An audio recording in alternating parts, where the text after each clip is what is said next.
भौतिक राशींचे मापन करण्यासाठी दोन प्रकारच्या राशींचा विचार केला जातो. त्याला आपण अदिश राशी आणि सदिश राशी असे म्हणतो. Scalar quantity and vector quantity. Let's study with Usha Parihar या आपल्या चॅनलमध्ये मी उषा परिहार माझ्या सर्व प्रिय विद्यार्थी मित्रांचं मनपूर्वक हार्दिक स्वागत करते. आज मी आपल्याला अदिश राशी, स्केलार क्वांटिटी, सदिश राशी, वेक्टर क्वांटिटी याच्याबद्दल आपल्याशी बोलणार आहे. तर विद्यार्थी मित्रांनो, केवळ परिमाणाच्या साहाय्याने पूर्णपणे व्यक्त करता येणारी राशी म्हणजे अदिश राशी होय. उदाहरणार्थ लांबी, रुंदी, क्षेत्रफळ, वस्तुमान, तापमान, घनता, कालावधी, कार्य इत्यादी राशी व्यक्त करण्यासाठी केवळ परिमाणाचा म्हणजेच मूल्य व एककाचा वापर होतो. उदाहरणच द्यायचं झाल्यास रस्त्याची लांबी 2 किलोमीटर आहे. मला 101 अंश फॅरनहाईट एवढा ताप आहे. ही अदिश राशींची उदाहरणे आपल्याला देता येतील किंवा सांगता येतील. या ठिकाणी केवळ परिमाणाचा विचार केलेला आहे.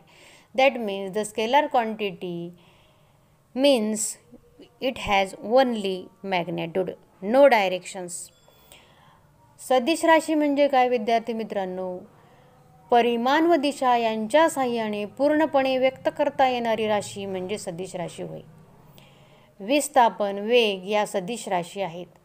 उदाहरणच द्यायचं झाल्यास 20 किलोमीटर विस्थापन उत्तर दिशेला झालेले आहे. मुंबईच्या दिशेने आकाशात 500 किलोमीटर प्रति तास वेगाने चाललेले विमान आहे.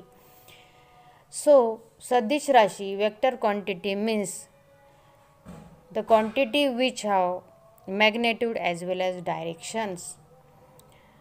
अशी राशी की ज्यांना दिशा आणि परिमाण या दोन्हींचा विचार करावा लागतो त्यांना सदिश राशी म्हणजे वेक्टर क्वांटिटी असे म्हणतात.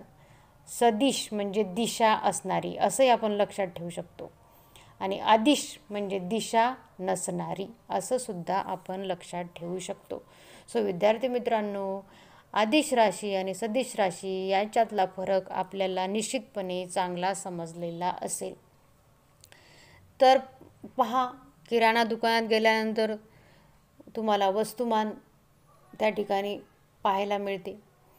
1 किलो साखर म्हणजे वस्तुमान ही अदिश राशी आहे, तेथे दिशेची गरज नाही.